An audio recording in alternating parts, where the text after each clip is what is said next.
Well, hello everyone. This is Brother Donnie. I hope you're doing well. You see me over here in the bottom of the screen. I'd like to welcome you in to Heroes of the Faith, and good to see all of you this evening. I hope you can hear me good and loud and clear. Hello, Mary Catherine. Hello, Sylvia. Hello, Jim. Hope you all are doing wonderful this evening. And we are going to be on part number 2 of Roger Williams. We'll give some more folks a moment to come in. You'll see the PowerPoint there on the screen. And at the end of this lesson today, we're going to be giving away the book here, the New Testament, the Tyndale New Testament without chapter and verses. So we have a small house here. That's all the more likelihood some of you may can win. So I wish you the best. I wish everybody can win it for sure. Well, let's go ahead and get started. We're 147 in. Now, today we're going to pick up on part number 2 of Roger Williams, and he is known as the father of Baptists in America. Part number 2. Now, last time we left off with Roger and his wife having sailed from England to the New World in America. And if you recall, he left England so that they could, as he deemed it, be separatist from the Church of England. And he thought that they were not separate enough. As a matter of fact, is what he was thinking. Let me move that there so you can see it. Let's see. Maybe you can see it there. All right. So upon his arrival, the Church of Boston, which, by the way, is in the top right picture. Back then, it was a congregational church. Now it's a universal Unitarian church, but back then it was congregational. The Church of Boston offered Williams the opportunity to serve during the vacancy of Reverend John Wilson, who had returned to England to accompany his wife to the colony. Now, let's remember here, as much economic influence is forcing people to the New World as religious freedom. We are a few years out of religious freedom in terms of it had calmed down a little bit. It was still a driving factor, but the main factor for people coming to America was economics. So many people was going back to England, getting their wives, bringing them back, getting their husband, whatever, bringing them back, and that's what happened here. So the church at Boston had invited Roger to be a fill-in pastor, to fill the pulpit for a while. Williams declined on the grounds that it was an unseparated church. And in addition, he asserted that civil magistrates must not punish any sort of breach of the first table of the Ten Commandments, such as idolatry, Sabbath breaking, false worship, and blasphemy, and that individuals should be free to follow their own convictions in religious matters. So, what you have here, Roger Williams was one of the primary early proponents of separation of church and state and what is called congregationalism. Now, congregationalism had been around for a while. That was what most of the pilgrims were mostly congregational like. Some of them was more Presbyterian. There was a mixture there, but Williams was a solid separator of church and state. And that's what he's talking about here. And as a separatist, Williams considered the Church of England corrupt and believed that one must completely separate from its to establish a new church for the true worship of God. Now, I've got a definition of a separatist on here.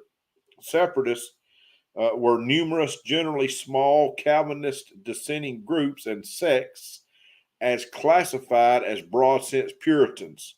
Those separating Puritans fits more comfortably into the history of denominations than did the bulk of the Puritans who remained with the Church of England, which were non-separating Puritans. So in other words, there were those who would separate from the Church of England. Some stayed in the Church of England, but within that separation, there was another separation, and that would be between some of the Congregationalists, and it just separated from there. So the Salem Church was also inclined to separation, and they invited him to become their teacher. But in response, leaders in Boston, of the Boston church, where he would not go, vigorously protested, leading Salem to withdraw his offer. And really what it amounts to is this brother here, Brother Williams, drew a hard line of separation, and he had many things that he stood for, and he stood for them and was not going to give on them. And as the summer of 1631 ended, Williams moved to Plymouth Colony, where he was welcomed, and informally assisted the minister. At Plymouth, he regularly preached according to the colony's governor, William Bradford, and his teachings were well approved. Hey, Brett, Cindy, good to see you. Hope you're doing well. So it's interesting. Williams, he was a separatist. He was a Calvinist, but he was also a Congregationalist, and you see that today in Baptist churches pretty regular. Most Baptist churches today, whether it's a Northern Baptist, an Independent Baptist, Southern Baptist, most are Congregationalists. There are a few that are Reformed, but most are. Oh, my power's flickering. Can you hear me?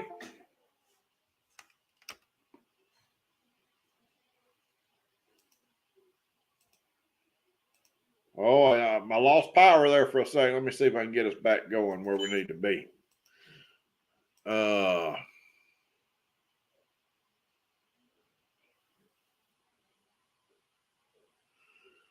right, y'all bear with me just a second here. Well, it's hard to share a screen when you, I know it went out right in the middle of us.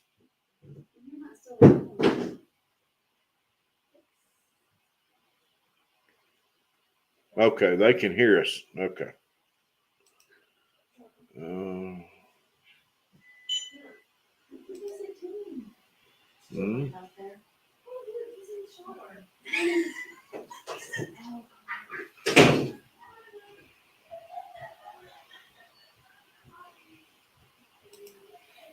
All right, so can we hear still? Because I know you can't see, and you can't see my PowerPoint. I do have it here. Let me see if I can do this right here. Let me see here. Our power just went out. We've been having some rain, and the wind's blowing pretty bad. Bear with me. Let's see here.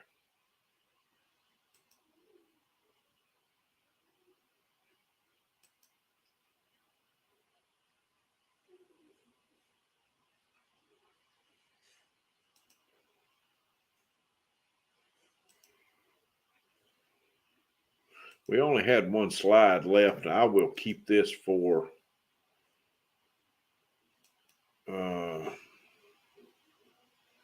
I'll keep this for next week, the one slide, because it's very difficult to share it. Let me see here.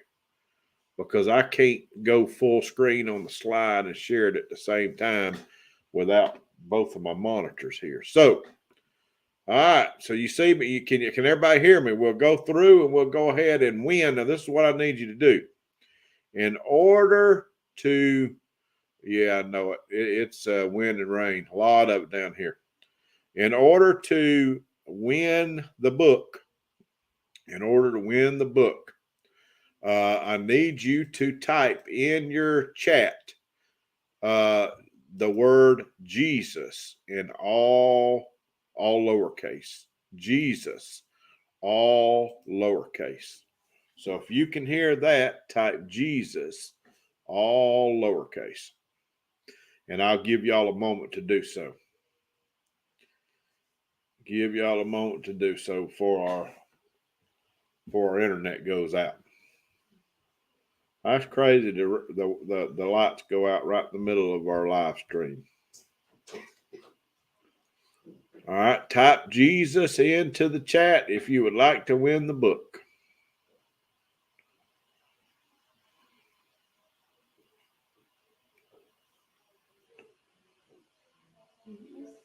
What does that mean? You don't want it? Yeah, I don't want it right now. Well, I see two responses so far.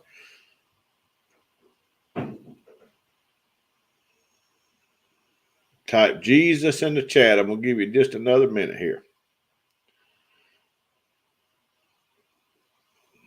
Boy, that'd be good if there's two people. That means you'd have 50%, 50-50 chance of winning. All right.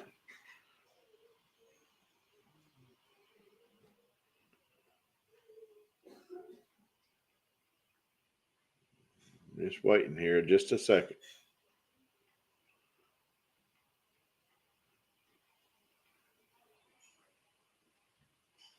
Okay, Sylvia. All right. Well, we got two responses, so let's go in here. I know you can't see it, but I'm gonna start collecting the results, and it's going through. It's going through. Clicking.